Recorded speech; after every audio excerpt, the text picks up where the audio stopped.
تخيل إنك راكب طيارة من اليابان رايحة تشيلي.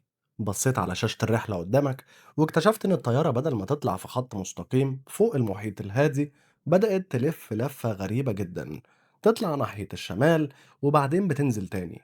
في اللحظة دي هتفتكر إن الكابتن ضيع الطريق، بس المفاجأة إن اللفة دي مقصودة، بل إن شركات الطيران مستعدة تزود مئات وأحيانا آلاف الكيلومترات على الرحلة بدل ما تعدي من أكبر محيط في العالم.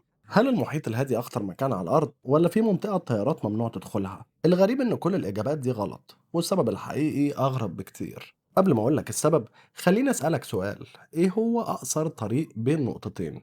أكيد هتقول الخط المستقيم، وده اللي كلنا اتعلمناه في المدرسة. القانون ده صح جدا بس على الورق، إما على كوكب الأرض ممكن يبقى غلط تماما.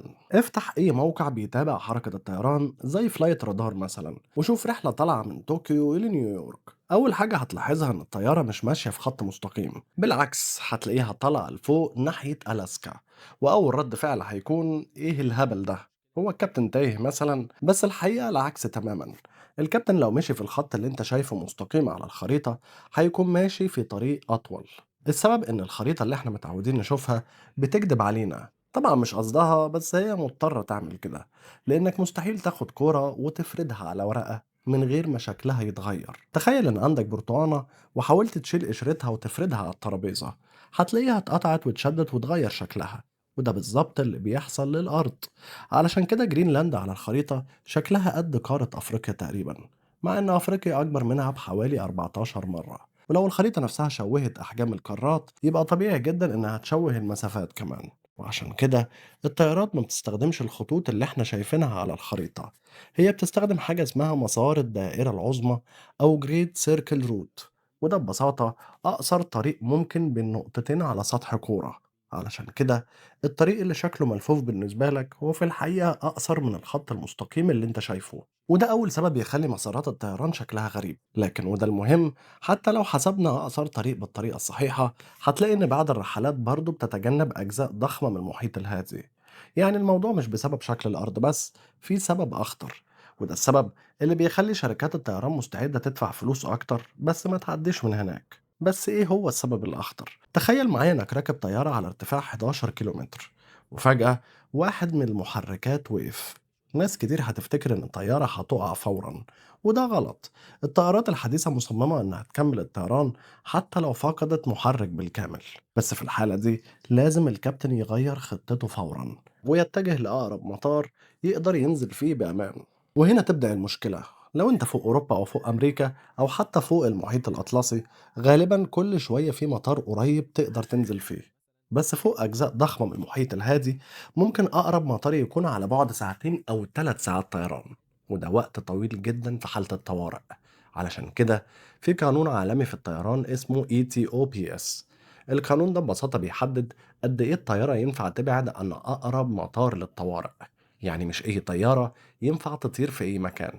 كل طراز طائرات ليه شهادة معينة، بعضها مسموح يبعد ساعة وبعدها ساعتين، وأحدث الطائرات ممكن توصل ل4 أو 5 ساعات عن أقرب مطار. بس حتى مع الطائرات الحديثة شركات الطيران بتحاول دايما تخلي الرحلة قريبة قدر الإمكان من مطارات بديلة، لأن الأمان في الطيران مبني على قاعدة بسيطة: استعد لأسوأ احتمال حتى لو عمره ما حصل. وده يخليك تفهم ليه ساعات تشوف الطيارة ماشية قريب من ألاسكا أو معدية على جزر صغيرة في نص المحيط، مش علشان الطريق أقصر بس عشان لو حصل أي ظرف يبقى في مكان تقدر تنزل فيه. بس المفاجأة، كل اللي قلناه لحد دلوقتي مش السبب اللي بيوفر أكبر مبلغ لشركات الطيران. في عامل واحد ممكن يغير زمن الرحلة ساعة كاملة ويوفر آلاف اللترات من الوقود في رحلة واحدة، والعامل ده موجود في السماء نفسها: الرياح. بس مش أي رياح، رياح اسمها الرياح النفاثة. دي عبارة عن أنهار هوائية عملاقة بتجري على ارتفاع حوالي 10 أو 12 كيلومتر فوق سطح الأرض، وهي تقريبا نفس الارتفاع اللي الطائرات التجارية بتطير عليه، وسرعتها أوقات بتوصل ل 300 أو حتى 400 كيلومتر في الساعة. يعني تخيل إنك سايق عربية وفجأة حد زقك من ورا بسرعة 300 كيلومتر، أكيد هتوصل أسرع وتحرق بنزين أقل. وده بالظبط اللي بيحصل للطيارات. لو الرحلة ماشية مع اتجاه الرياح النفاثة سرعتها الأرضية بتزيد بشكل كبير، وده ممكن يوفر عشرات الدقايق في الرحلة ويوفر كميات ضخمة من الوقود.